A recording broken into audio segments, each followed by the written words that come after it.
Good evening. This is Miguel, who works at the Atlanta VA Medical Center, disabled veteran. And I believe one of the reasons why I'm blackballed is because of one of the reasons. It's because of an incident, which is with the individual at one time who's supposed to start off as my supervisor, but it didn't work out. So this is going to be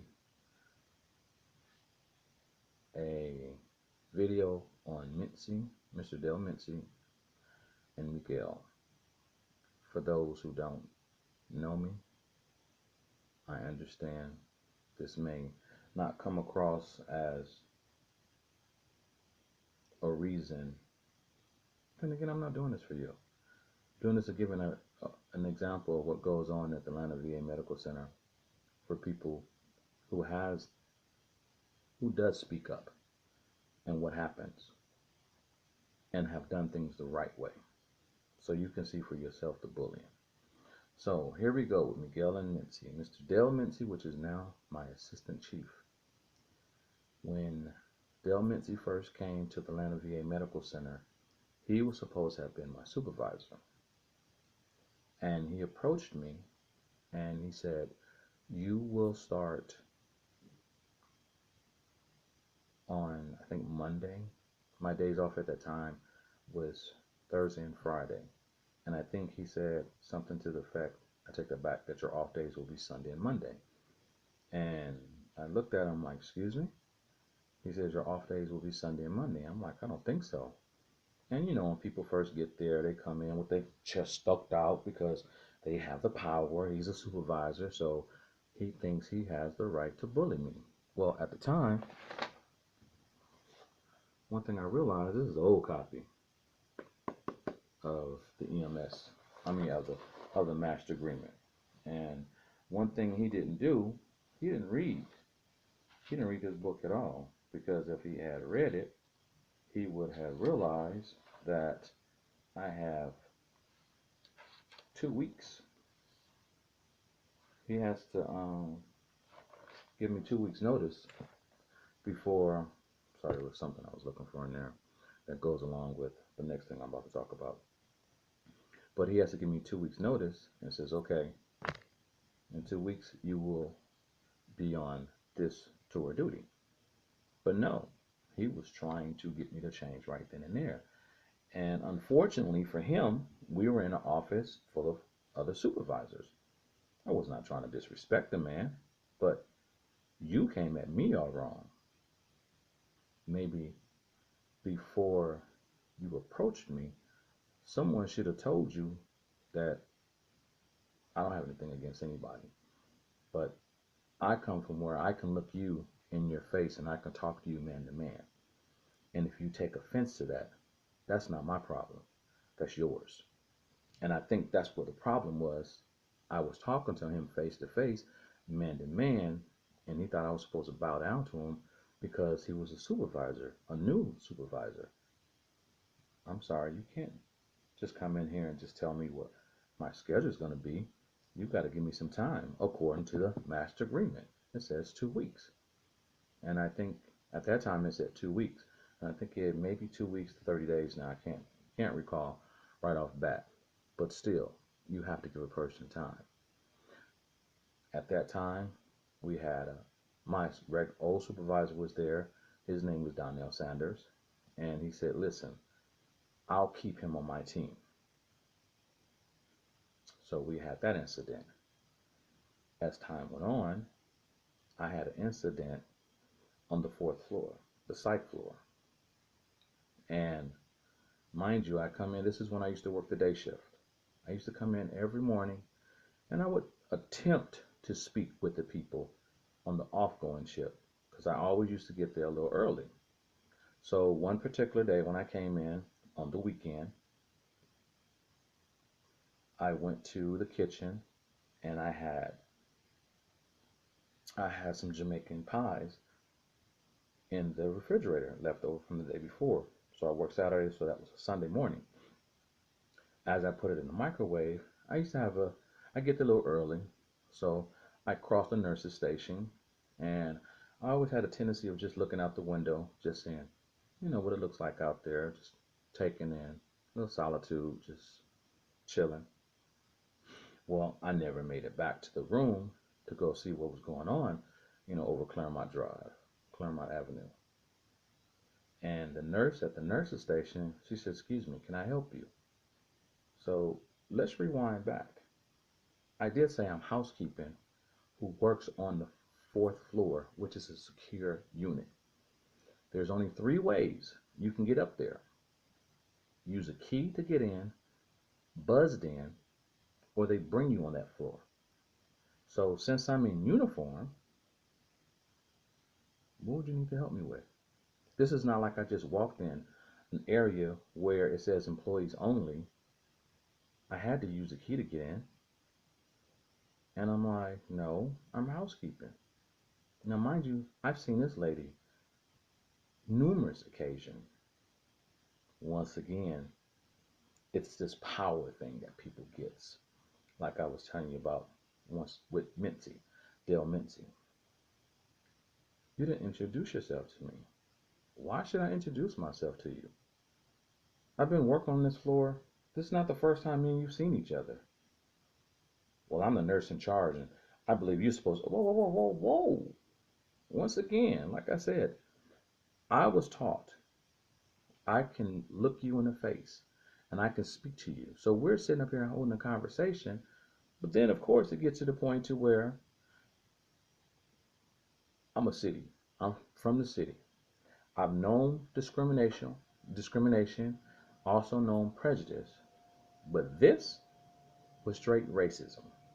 Okay, so all of a sudden, because the lady who's the nurse in charge, of course, is Caucasian, so she felt as though she can through her power because she's the nurse in charge and because of her skin color and mine.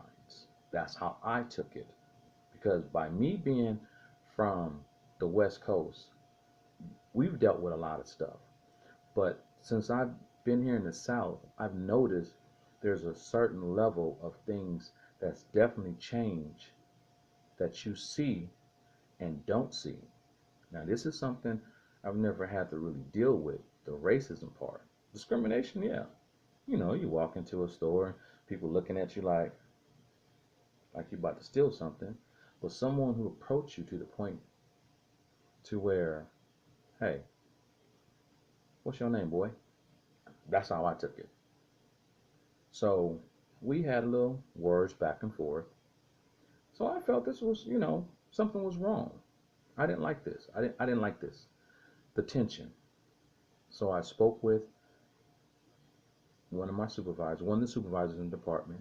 I can't recall if he was my supervisor at the time, and that was Donnell Sanders. I said, I think we need to have a mediation with the supervisor on the floor so we can straighten some things out. Now, I truly believe in mediation because mediation works. I truly do. Well, he told me he couldn't make it. So I went to the next person that I knew at the time because my supervisor, Mr. Feliciano, he just left. So at that time, uh, Moody was taking over for him. So as I asked Moody, I said, do you mind being in the mediation that I need for the fourth floor so I can continue working up there without it being a hostile work environment?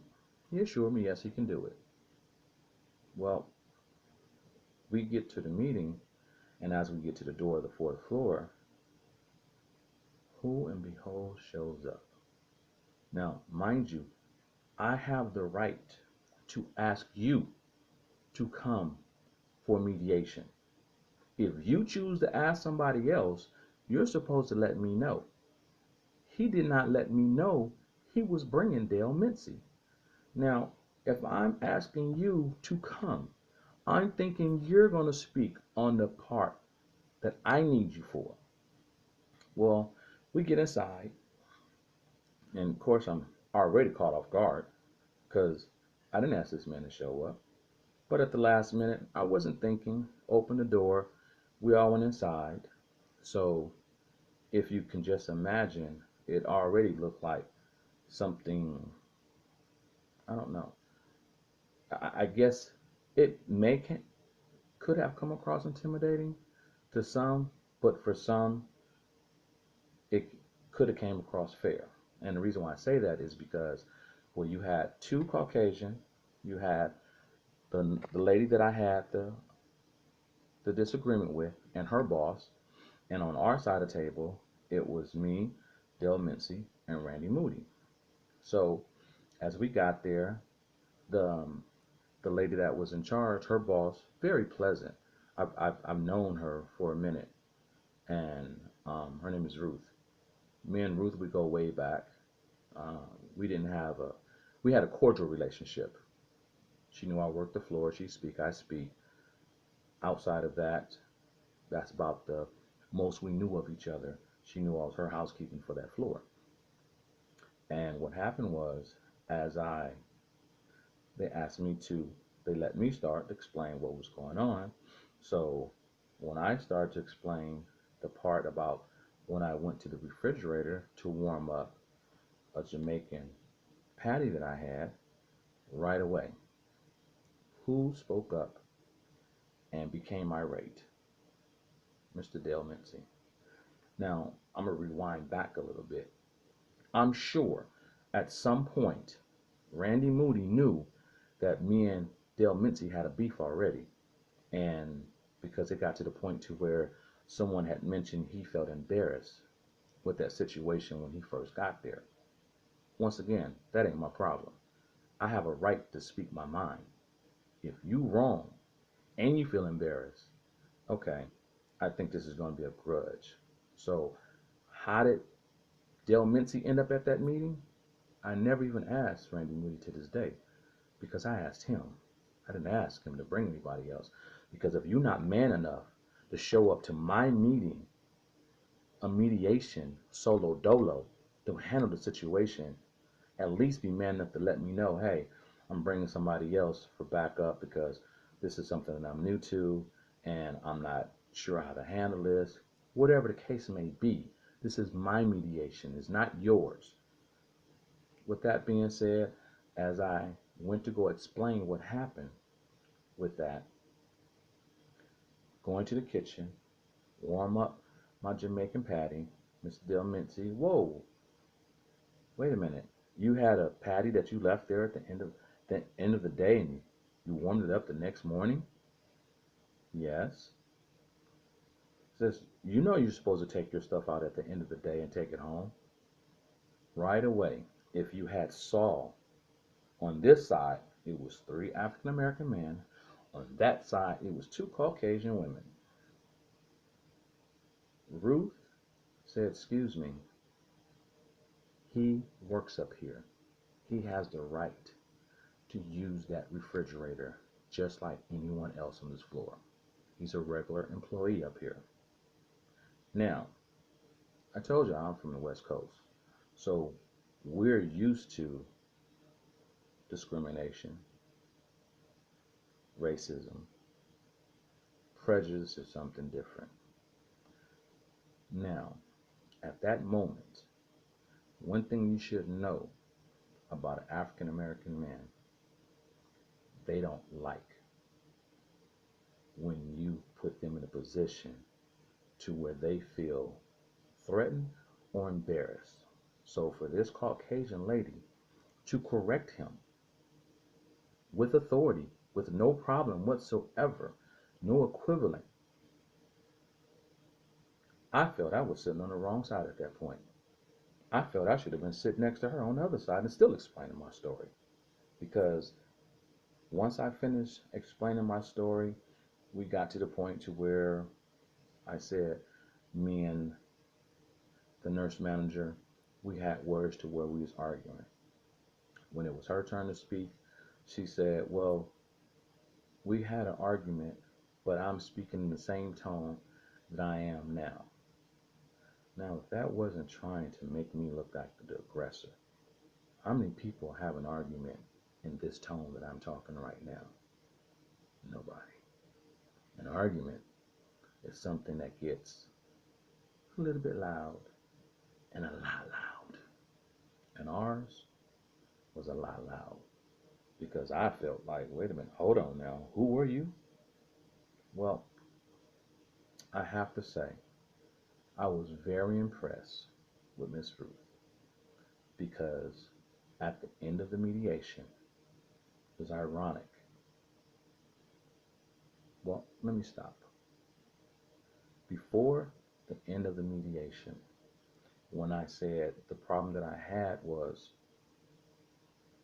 I didn't introduce myself, once again, I'm thinking Randy Moody was going to be there to say something on the behalf of me because I invited him. Well, Del Mincey said, well, what was the problem not introducing yourself? The problem is when I come up on that floor around 7 a.m. before I start at 7:30 just to get there to have me some breakfast to chill out for a minute. When I walk through that door, I attempt to try to speak to everyone. And I've already been up there for over 2 years. And I don't get anyone on the very rare occasion for someone to speak back. Now all of a sudden, I'm supposed to come up on a lock unit that I've been working on all this time for these past 2 years. Say, hey, how you doing? First of all, I'm wearing a badge. I'm in uniform. When did we start introducing ourselves to people who's already been up on that floor? I can understand if I was new. I can understand if she was new. Okay, that makes sense. But we've both been up here for years. To the point to where Miss Ruth said, I'm not going to say you wrong. I'm not going to say you wrong. But what I will say is we need to work together. Okay? So with that being said, I felt I was on the wrong side of the table again. I think we need to try to work together from this point on. Okay, no problem. Mediation over. We start to exit. We walk outside the door of the room that we was in. We got as far as the locked doors. Me, Dale Mincey, and Randy Moody. Me and Dale Mincey must have stood there for a good 20 minutes, going back and forth. Once again, I was always taught I can look you in the eye and hold a conversation without being intimidated to speak to you. I felt that was a great mediation that we had, but unfortunately, I didn't feel I was supported. So I voiced that to Mr. Mincey. I said, I don't think you was there to support me. And he said, I don't support people who was wrong. I'm asking him, how was I wrong? And he goes in to tell me because you didn't introduce yourself. Why would I introduce myself to somebody just like you go into your job tomorrow and someone that you've been seeing for years just looks at you and say, hi, how you doing? Excuse me, you didn't introduce yourself to me. But you've seen this person for over years. Over the years, you tried many occasions to speak to them, but yet to no avail, they wouldn't say anything until all of a sudden, dun dun dun dun, now they super boss. Oh, I'm being put in charge. You need to speak to me. We stood there at that door. Once again, you wouldn't even know Randy was there, Randy Moody, but he was there. We went back and forth over that.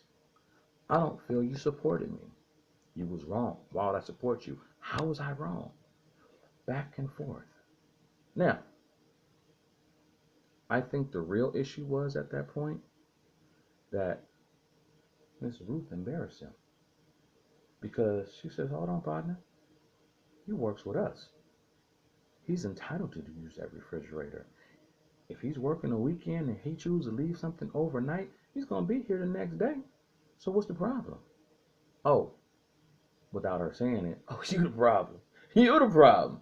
She didn't say that, but you can tell how she addressed it to the point to where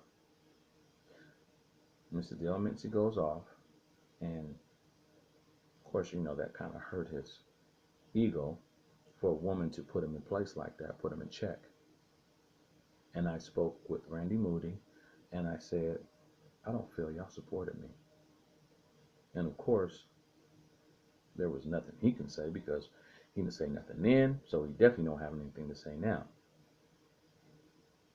Time went on. A couple weeks later, Miss Ruth approached me. She says, "You're a very hard worker, and I appreciate what you do for me on my floor." She says, "You even help us out." She says, I pay attention." She says, "You've been working with the veterans outside of doing your daily duty." She says, "You weren't supported by your management team, and I really feel sorry for you as far as when that mediation was taking place, because I don't think they was there for that reason." She says, "That's all I'm going to say, because you can tell there was something else going on. Someone wasn't there for the mediation, because the mediation that we had was not that should have been addressed. I think there was something else that was being addressed, and I do apologize. And if nobody on my floor has told you, I'm going to tell you. I appreciate everything that you do." Now, how do you think I felt when I heard that from her? So, of course, like a little kid, I got some candy and stuff. So I go running to Randy Moody. I said, "Randy, do you remember when I told you at the end of that meeting after me and Dale had our little 15, 20-minute, however long, at the door, and I said, I don't feel as though if y'all supported me?" He's like, "Yeah." I said, "Well, believe it or not, Miss Ruth just told me she feels the same way." So the bottom line with that situation was he felt embarrassed. Again, because it would have been different if it was just me and Dale Mincey, but it was me and Dale Mincey and Randy Moody who had to witness a female correct him. I'm going to put it like that.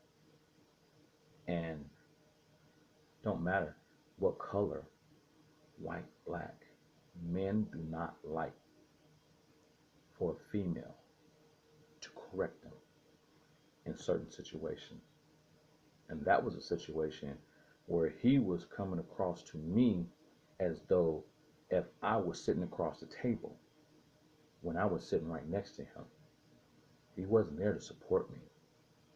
He was there to chastise me and try to embarrass me. But when the script flipped, it was oh so quiet after that. Well, outside of him saying that I should have introduced myself. Nothing personal. I have nothing against anybody. But if that don't sound like slave mentality, I don't know what do. Then we have a situation where finally Mr. Dale Mincey is my supervisor. I was like his right-hand man.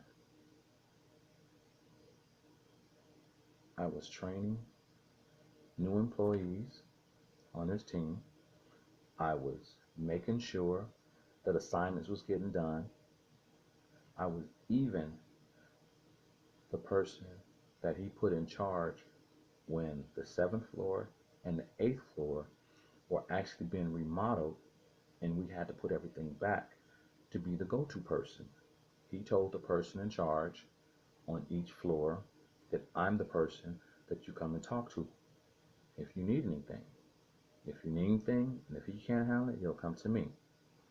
So, as we spoke, we went from the 7th floor, was taking care of the 7th floor. The 8th floor was being gutted out. When the 8th floor was finished gutted out, we moved to the 8th floor. Now, ironically, if I'm your right-hand man, why is it to this day the other two gentlemen that was on that floor are higher paid than I am? And one of them, you actually had me go up to try to make sure that they was doing their assignment correctly Oh, I'm sorry, not go up, go back down, because we was on the seventh floor, we was on the eighth floor, but you wanted me to come in on the seventh floor and try to figure out what was going on. Why was things not getting done correctly? I think that's one of the reasons. But then someone came to me and they said, hey, if you want, we need someone like you on our shift. Mind you, me and this gentleman never even spoke outside of, hey, how you doing? Didn't know him from nowhere. And as time went on, I was like, well, what do I need to do? He said, well, just go talk to my supervisor and take it from there. So I went to go talk to Bernard McKay. I said, what do I need to do to come on the shift? Now, ironically, in one of my videos, you'll probably hear me talking about I have coworkers who was trying to transfer.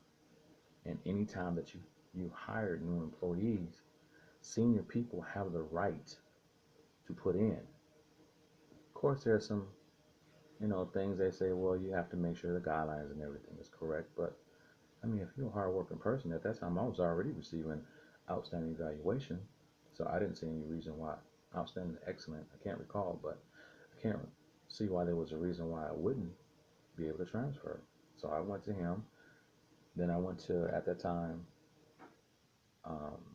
Donnell Sanders, who was assistant chief, and I said, hey, what do I need to do? He said, just put in black and white that you're going to start on December. And I said, well, I can't start in December. I can start in January because I have some things that's going on prior to that. And he said, okay, just put that time in, which I did. As time went on, just recently, within the last year, year and a half, one of the gentlemen that I used to work with, actually who is promoted already, actually came up to me, and you'll probably hear later on in one of my emails that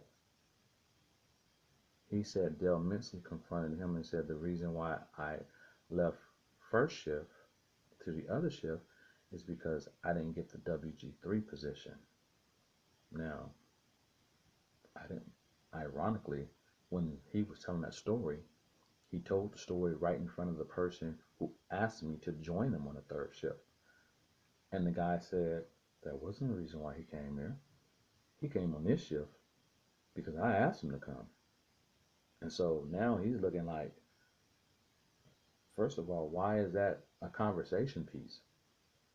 The reason why it's a conversation piece because after the gentleman who invited me to come to his shift, he left, the gentleman I was speaking with said, well, Del Mincey said he's going to make sure that you never advance. I'm like, wow, really? And actually, I do have one of those emails in black and white. And ironically, to this day, it seems so much true. And then, as time went on, that was 2007. 2007, when I did receive an award while working with Mr. Dale Mincey, while he was my supervisor, before I went to the other shift in 2008. I received the award for, what was it? Volunteering my time, being a great team leader. So I received a letter on the outside just to have a letter on the inside state, Mr. Clark is doing a great job and we value employees like this. Apparently you don't, because if I was a lead in 2007 and I received a letter of appreciation from the outside, how does the inside see me and value me? They say people don't hold grudges. 2015, I wrote an email. I can prove WG3s do exist. As time went on, they kept stating, it don't exist, it don't exist. Okay, once again, like I told you folks, you need to start reading this book and reading USA Jobs. So what I was doing was I made an alert. And the alert proved that there was WG3s throughout the VA. Now we had a chief at the time, and I think her name was Miss Taylor Jackson, and she finally came in and she says it does exist, but they're trying to reclassify it. As soon as Miss Taylor Jackson left, then they went back and they are um, Dale Mincey, Roger Gray. I can't remember the chaplain's name. I used to have his card right here. I called him the fake chaplain because, I mean, every time he came to our meetings, he just looked at us and lied straight to our face. And Miss Joyce Wiggins. They went back of saying that the WG3s doesn't exist. Well, once Miss Taylor Jackson left and I made this alert, then I started saying, well, if I can you get it to me in black and white that it doesn't exist? And they said, yes, we can. So when I brought it to the chaplain, what is that man's name? Oh, wait a minute. His card is still here. Mr. Bob Evans, assistant director at the time. He was a chaplain. When I asked Mr. Bob Evans, I said, can you get proof? And he said, yes. See, one thing I noticed about management, they don't talk to each other. Excuse me. And so when I showed Mr. Bob Evans what USA Jobs was sending me an alert, he said, anybody who's hiring WG3s are doing it illegally. Wow. Of course, that's an email that I can read later on that I have. That's in black and white as well. Then we had a department meeting, and it was with Roger Gray and Dale Mincey. Because, you know, this is a YouTube about Miguel and Dale Mincey. So when I asked Mr. Dale Mincey, can he get proof that it doesn't exist? He said, sure. And what did I do, of course? Once again, I pulled out Save Search for Housekeeping Aides all over for 2/9/2014 to 12/16/2014. That's almost like a whole year of results that showed. And this was in a meeting for my shift. After the meeting, Mr. Roger Gray, our chief, pulls me off to the side and says, no, it's not throughout, it's only Vision 7. Now, if this is supposed to be a group meeting, why are you pulling me off to the side? You were my department head chief. This is something we should have been discussing in the meeting just in case someone else would have had the information that I had. Well, as I was leaving, got to the locker room and I looked and I spotted Vision 7. As I spotted Vision 7, a WG3 position, I went back to Mr. Roger Gray and I asked him, was there a certain location that was in Vision 7? And he told me, yes, it is. Trying to see if I can find it right away because I know it's another form. But anyway, he said, yes, that is in Vision 7. And basically, it wasn't Vision 7, it's Atlanta. So if you notice, things are changing right before your very eyes as what exists and what doesn't exist. Excuse me, because I know I have it written. I know I have it on one of these, and I just, oh, Birmingham, Alabama. I asked him, was Birmingham, Alabama in Vision 7? He said yes. So now it went from throughout the VA through Vision 7 to now it's only in Alabama. I mean, only in Atlanta. And once again, I asked him, can he get me that in black and white? What is this? It's 2018? And he actually put in black and white, Mr. Clark, I'm going to give you once we reclassify it. Wait a minute, hold on. So he just said the same thing that Miss Taylor Jackson said before she left, but then they changed it. But once you got caught with in black and white.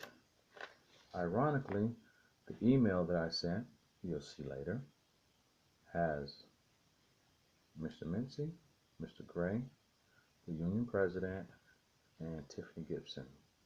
Might be one or two other people. I think someone from HR, I can't think of the name. It wasn't my job to prove to them, because according to this, it's their job to prove to us that these things exist.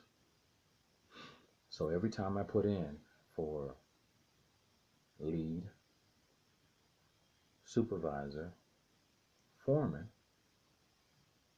and people keep asking me, well, nobody knew about the foreman. That was a secret. I didn't tell her, I wasn't telling everybody everything at that time, except for my supervisor, because he put in for it also. But ironically, when you look at the paperwork, which I'm going to show you, you'll wonder why we're going to need a congressional investigation.